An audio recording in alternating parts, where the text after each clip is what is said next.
TapTap Send mooy application bi tax nga mën a yónnee ak jot xaalis bitim réew ba Sénégal li ci neex mooy 2 euros dong ngay fay ca bitim réew ak lu xaalis bi mën a toll. soo nekkee Canada États-Unis wala Angleterre doo fay dara yomb na te gaaw na ci saa si nga jot message bi sa téléphone ay yow li neex na di. alors lan ngay xaar mën nga télécharger application bi ci Play Store ou Apple Store ci saa si nga daal di mën a yónnee.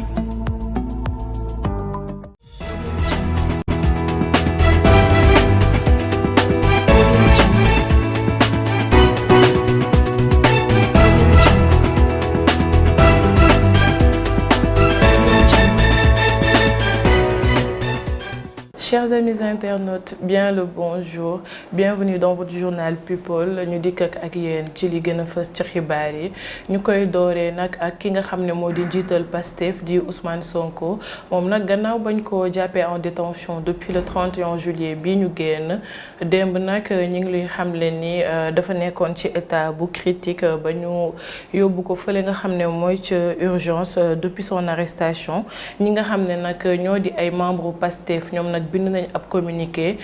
di wax ne Ousmane Sonko bañ koy jàpp di ko yóbbu dara dalu ko woon donc lu ko mënti dal rek ñoom ña ngi koy jiiñ ki nga xam ne moo di président Macky Sall ak régime am def nañ sax ab communiqué di ci wax que ne Pastef les patriotes ñoom nag dañoo apprendre que le président Ousmane Sonko est en détention arbitraire depuis le 31 juillet bañ ko yóbboo nag fële ca prison wu Sébikotane moom nag démb dañ ko admis aux urgences ñuy wax ne avant son emprisonnement rek il était bien portant, il souffrait d'aucune maladie et que Pastef ak ñi nga xam ne ñoo di patriote ils tiendront ki nga xam ne moo di Macky Sall ak son régime entièrement responsable de lépp loo xam ne dina dal ko nga xam ne moo di Ousmane Sonko. ñu jàll ci ki nga xam ne moo di Mimi Touré moom nag gannaaw ba mu bindee fële ca page Twitter am ne dañ koo tere mu dem fële nga xam ne moo di Casamance muy dénoncer l'attitude de la police des frontières ndax ma ngi cay wax ne sax ne y'a moins de 1 an boobu ma nga nekk fële nga xam ne moo di APR mosuñu koo tere dem ak dikkam ci côté parti Sénégal boobu noonu mu ciy wax rek ne en route vers la Casamance la police au poste frontalier de Kër Ayib m'a refusé la traversée malgré la présentation de la copie conforme de mon passeport diplomatique et de mon identification formelle par le commissaire du poste de police. moom nag li muy wax ne da doon dem fële ca Casamance ñi nga xam ne ñoo di police yu frontières yi de Kër Ayib bi ñoom nag dañ koo tere traversé boobu noonu malgré que nag ma ngay wax ne présenté na leen li nga xam ne moo di copie conforme wu passeport diplomatique am ak identification formelle ba nga xam ne kii di commissaire de la poste de police moo ko def mu ci wax rek ci li ma wax sànq ma ci revenir at que ni mosuñu koo tere dem ak dikkam ci parti wu côté boobu noonu ci Sénégal ba mu nekkee fa nga xam ne moo di APR muy wax tamit que ne police amuñu droit di dugg ci li nga xam ne moo di politique et li ñu war a concentré wu mooy ci sécurité wu citoyen yi. ba tey ñu desandi ci arrestation kooku di Ousmane Sonko ñu ciy wax nekk lii di tasu Pastef kii di Antoine Félix Diome moom nag indi na ci ay précisions ba di wax que ne gannaaw ba ñu dissoudre li nga xam ne moo di Pastef ci lundi bi ñu génn moom nag mi ngi wax rek ne coïncidence la moo poussé certaines personnes à se poser des questions par rapport entre ñaari actes yi mooy peine bi nga xam ne teg nañ ko ko ak tas bi nga xam ne tas nañ ko moo di Pastef moom nag mu ñuy wax ne inculpation bi nga xam ne daan yi nga xam ne teg nañ ko di kii di Ousmane Sonko moom nag ça n'a rien à voir ak tas bi nga xam ne tas nañ lii di Pastef parce que nag moom il était face au député samedi 5 août bi ñu génn pour défendre li nga xam ne moo di le projet de loi portant modification du code électoral moom nag préciser na ne Ousmane Sonko moom mi ngi bénéficier toujours d'une présomption d'innocence mooy que ni ba tey condamné wuñ kii di Ousmane Sonko. muy revenir ci tas googu ñu tas li nga xam ne moo di Pastef muy wax que ne le fait qu'un parti politique est une association régie par des règles bien définies Antoine nag moom mi ngi préciser que ne modification yi nga xam ne apporté nañ ko ci l'ex-parti Pastef à ses statuts ont été refusés par son ministère. moom daal loolu la xam ne kii di Antoine Félix Diome. Accident tragique fële nga xam ne moo di Gandiaye bilan bi nag mën nañu wax ne xaw na macabre et il s'alourdit parce que ñi ngi wax ne le bilan jàll na de 2 à 3 morts ci accident boobu nga xam ne ñetti oto la dont benn bus benn camion citerne moom nag moo tàkk. Affaire Juan Branco moom nag gannaaw ba mu duggee Sénégal ci fan yi ñu génn nag ci gannaaw ba mu amee ab plainte boo xam ne tegoon nañ ko ci Interpol moom nag Juan Branco ñi ngi wax ne une nouvelle forme de néocolonialisme dépassant Ousmane Sonko fils du Sénégal ki ci revenir nag di Zeynab Sangaré moom mi ngi wax ne le Sénégal doit davantage être plus ferme dans l'affaire de l'avocat Juan Branco arrêté récemment à Rosso en Mauritanie. Sa posture et ses actions ne doivent nullement être négligées par nos gouvernements qui semblent le considérer comme un petit à la recherche de popularité. Le traitement de son affaire mérite une plus sérieuse et profonde analyse et exige une démarche méthodique très bien appliqué. Kii di Zeynab Sangaré moom nag li mu wax mooy que ni Juan Branco gannaaw bañ ko arrêté fële nga xam ne moo di Rosso ca Mauritanie moom nag mi ngi wax ne posture bi nga xam ne Juan Branco am na ko ci mbir yi nga xam ne jot na fee am bu mu nekk loo xam ne suñu état yi dañ koy négliger suñu gouvernement bi du moins bu ñu jàpp ne rek c'est juste un petit avocat boo xam ne il cherche la popularité bëgg koo jaarale ci problème Ousmane Sonko bi waaye nañ ci jël ay daan ak ay matukaay yu mucc ayib ba nga xam ne ba keneen ku ñëwoon tamit di ko def ci biir Sénégal dina ci jëlee leçon. mu ciy wax tamit que il est temps pour ñu agir en matière de sûreté et de sécurité aéroportuaire muy wax tamit ne il est temps d'adopter plus de vigilance et de responsabilité. Parce que nag li muy xamle mooy fi Juan Branco jaar ba dugg si fi nga xam ne moo di Sénégal dafay wane rek ni suñu souveraineté sécurité bu suñu pays elle semble être menacée. ba tey ñu descendi ci affaire Juan Branco boobu noonu moom nag ñu ngi ñuy wax ne am na de nouvelles charges yoo xam ne ñoo ngi ko teg ci kaw ki nga xam ne moo di Juan Branco muy séjour irrégulier ak d'outrage à magistrat ñoom nag loolu la ñu signifié pour ki nga xam ne moo di Juan Branco gannaaw nag avocat wam yi nga xam ne ces avocats parisiens ñoo ko reporté du moins muy kii di Robin Bissard, Luc Brossolet et François Gibault. ñuy xamle ne juge bi njëkkoon na ko condamné auparavant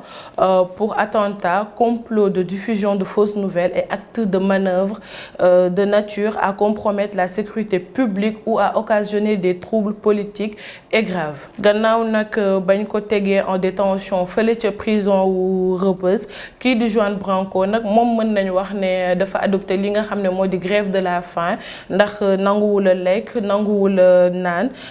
te tamit il a décidé de garder le silence lii nag devant le juge moom la ñu avocat français mi déclaré ñu ñuy wax rek ne son état est préoccupant te nanguwul kenn ku ko assister aussi. FDS ñi nga xam ne moo di les Guelwaar ñoom nag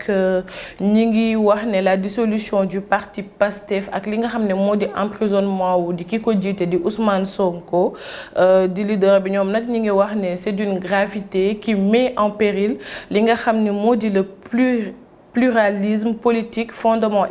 essentiel de notre démocratie. ndax nag ñoom la ñuy xamle ne moo di ci actes yi nga xam ne lii di gouvernement bi teg nañ ko nee nañ c'est des actes yoo xam ne c'est alarmant et que ñi ngi ci wax ne où est la liberté d'expression, où est la participation politique de l'état de droit. ñoom nag nee nañ pour toutes ces raisons ñoom ñi ngi réaffirmer li nga xam ne moo di seen soutien ak ki nga xam ne moo di Ousmane Sonko et à tous les défenseurs de la démocratie du Sénégal. waaye aussi ñi ngi wax ne nous appelons à la vigilance et à l'unité face à ces menaces car autoritarisme ne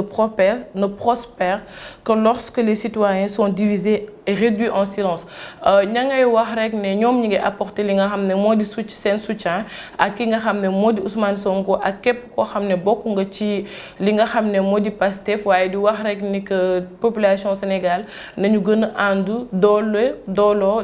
doon benn ndax nag ñi ngi wax ne fi ñu leen mën a diviser mooy fi nga xam ne ñëpp ànduñu foofu lañ leen mën a diviser fa lañ leen mën a réduire en silence aussi. ñu dem ci les maladies cardiovasculaires mu di lii di cancer diabète jàpp nañ ne nag 42% des décès yi nga xam ne am na fii di Sénégal moom c'est lié plus aux maladies transmissibles mu di MNT muy nag les maladies non transmissibles telles que les maladies cardiovasculaires le cancer et le diabète ñoom nag li ñu mën a wax rek mooy que ni ils ont connu une hausse mooy que ni personnes yi nga xam ne ils sont atteintes du diabète du cancer ak li nga xam ne moo di les maladies cardiovasculaires taux bi dafa yokk nag de 42% et que décès yi nga xam ne jot na survenir ci jamono yi ñu génn mën nañu wax ne daal li ci ëpp ci feebar yooyu la jóge loolu mooy estimation de l'Organisation mondiale de la santé di waa OMS moom loolu nag mooy constat bi nga xam ne ki nga xam ne moo di le directeur de la lutte contre les maladies du docteur Mamadou Moustapha Diop parce que mi ngi wax ne devant 76 acteurs de la santé des régions de fi nga xam ne moo di Thiès et de Diourbel ak fi nga xam ne ñoom nag ils se sont retrouvés en conclave fi nga xam ne moo di cité du Rail autour d'un atelier d'élaboration du plan de travail du projet de renforcement dans la lutte contre les maladies non transmissibles ki nga xam ne moo di Hannibal Djim moom tamit gannaaw ba nga xamee ne nag yoon tegoon na ko loxo moom aussi il était en grève de la faim gannaaw ba ñu évacuer ki nga xam ne moo di Ousmane Sonko en urgence moom tamit nga xam ne mooy le secrétaire exécutif national Sen du FRAPP moom mi ngi ñuy informer que seen camarade bii di Hannibal Djim moom te ñu jàppoon ko fële ca prison wu Rebeuss mi ngi bëgg a def fii ak 6 mois moom nag dafa piqué ab crise ba jamono bi ñu doon wax ak ñun sax dem il se trouvait présentement à l'infirmerie de la prison ndax nag ñu ngi ñuy xamal ne moom mi ngi observer li nga xam ne moo di grève de la faim depuis presque 8 jours pour dénoncer nag li nga xam ne moo di détention arbitraire lii di FRAPP nag ñoom ñi ngi wax ne il exige la libération immédiate et sans condition de leurs camarades qui dit Hannibal Djim et de tous les détenus politiques dont le nombre dépasse aujourd'hui plus de 700. Arrestation du maire qui dit Jamil Sané moom nag mooy maire le collectif des conseillers municipaux de Parcelles Assainies ñoom nag ñooy demander lii di libération wu seen maire boobu noonu parce que ñi ngi ñaawlu nag arrestation yi nga xam ne ñoom ñi ngi jugé ne c'est arbitraire et surprenant mais aussi inattendu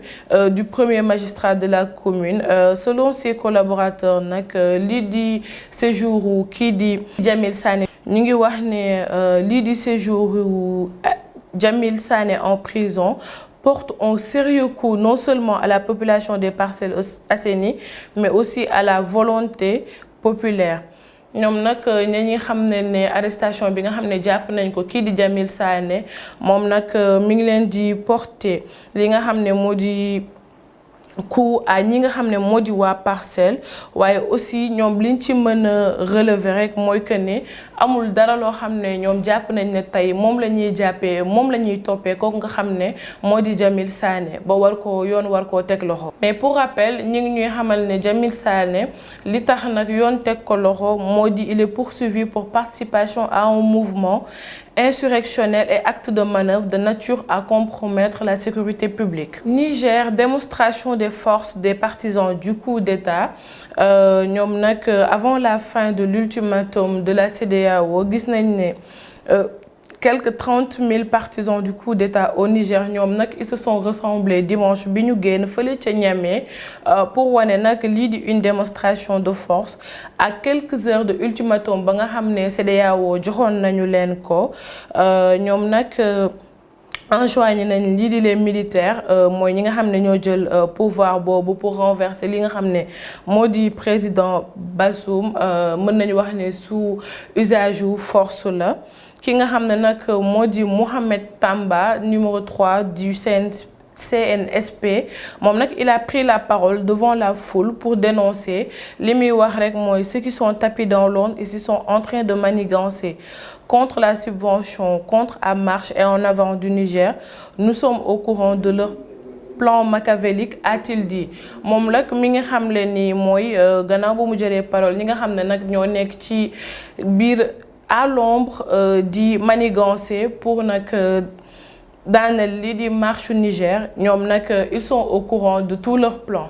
Cette démonstration de force moom nag ma nga survenir le jour de l'expiration de l'ultimatum ñu fixé woon que le 30 juillet par la CEDEAO moom nag mooy délai bi nga xam ne joxoon nañ ko militaires yi jëloon pouvoir ba pour ñu rétablir ay fonctions moom ki nga xam ne mooy président wu Niger ba di Mohamed Bazoum. waaye nag ñoom depuis ba ñu jëlee pouvoir bi le 26 juillet ñoom nag wanewuñ benn volonté wala lenn loo xam ne rek waa CEDEAO mën nañ cee sukkandiku pour wan leen ne dinañ céder à leurs menaces. L'Assemblée nationale ñoom nag adopté nañ en majorité le projet de loi 12/2023 mooy loi ba nga xam ne nag mooy modifier le code électoral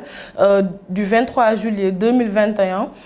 35 loi ba nag mooy que di kii di Khalifa Sall dina bokk ci élection yi ak Karim Meïssa Wade. Le président Macky Sall moom mën nañ jàpp ne il est parti en voyage spirituel ak li nga xam ne mooy sa petite délégation gannaaw nag ba ñu toogee di xaar mu annoncé lii di candidat wu Benno Bokk Yaakaar pour les prochaines élection yi ñu jëm. ñi ngi ñuy xamal rek ne l'observateur nag ñoo ñuy xamal ne kii di Macky Sall moom il s'est envolé pour fële nga xam ne moo di Arabie Saoudite waaye pour information yi ñu jot rek ñu ngi ñuy wax ne le président dafa fas yéene dem Umra fële ca Makka su paree nag dana dem Médine pour se recueillir ci tombe ki nga xam ne moo di le prophète Mohammed, paix et salut. waaye tamit mi ngi wax que ne le voyage n'a fait d'objet d'aucune note officielle. Même certains membres du cabinet et du gouvernement ne sont pas au courant. li ñu xamle rek mooy que ni voyage bi nag am na ñoo xam ne sax bokk nañ ci membre cabinet wu gouvernement ba sax yëguñu ko woon mën nañ jàpp ne daal président fi mu ne nii dem na Arabie Saoudite pour dem fële ca Makka bu fa jugee jaar ca Médine. ñu ngi wax aussi que ne délégation bu tuuti la àndal bi muy dem et que dinañ jàpp ne dinañ ñibbisi fii ak semaine prochaine. Niger ñoom nag mën nañ wax ne jot na li nga xam ne moo di aide wala délégation wu jóge officiel fële ca Mali Burkina ñu envoyé leen nag en Niamey en solidarité. L'armée malienne ñoom nag ñu ngi annoncé lundi ne envoyé nañ fële ca Niamey benn délégation muy waa Mali ak Burkina Faso muy wane rek ne ñoom dañuy wane seen solidarité face à li nga xam ne waa CEDEAO ñu ngi koy bëgg exiger ñi nga xam ne ñoo di waa Niamey pour ñu rendre li nga xam ne moo di pouvoir bi ñoom nag ñu ngi leen di apporter seen solidarité. kii di Abdoulaye Maïga moom nag lam ci wax mooy que ne le Burkina Faso et le Mali envoient une délégation à Niamey conduite par moom nga xam ne moo di le ministre malien muy l'un des hommes forts de la junte malienne. moom nag il a indiqué que l'armée malienne sur les réseaux sociaux objectif témoigne de la solidarité des deux pays au peuple frère du Niger, a-t-elle ajouté. ña ngi ñuy wax ne délégation bi nag ministre des affaires étrangères nigérienne mi ngi wax ne ils sont attendus ce lundi fële ca Niger à Niamey waaye nag gannaaw ultimatum bi nga xam ne ñii di CEDEAO joxoon nañ ko waa Niger pour ñu delloo pouvoir bi kii di Mohamed Bazoum sinon dinañ ci jël ay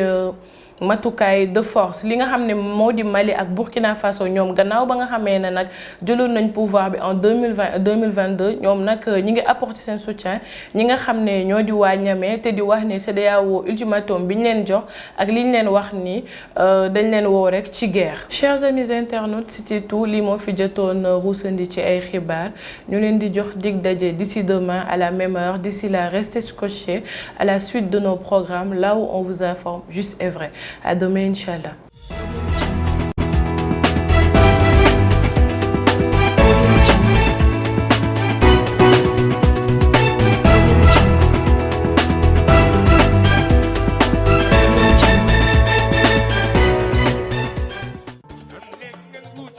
Hello guys, une bonne nouvelle. nouvelle avec TapTapSend, une nouvelle application sûre et rapide. Envoyez de l'argent partout à travers le monde, que ce soit l'Europe ou les États-Unis, avec TapTapSend. Utilisez le code promo TANGE26 et gagnez 10 € sur chaque transfert.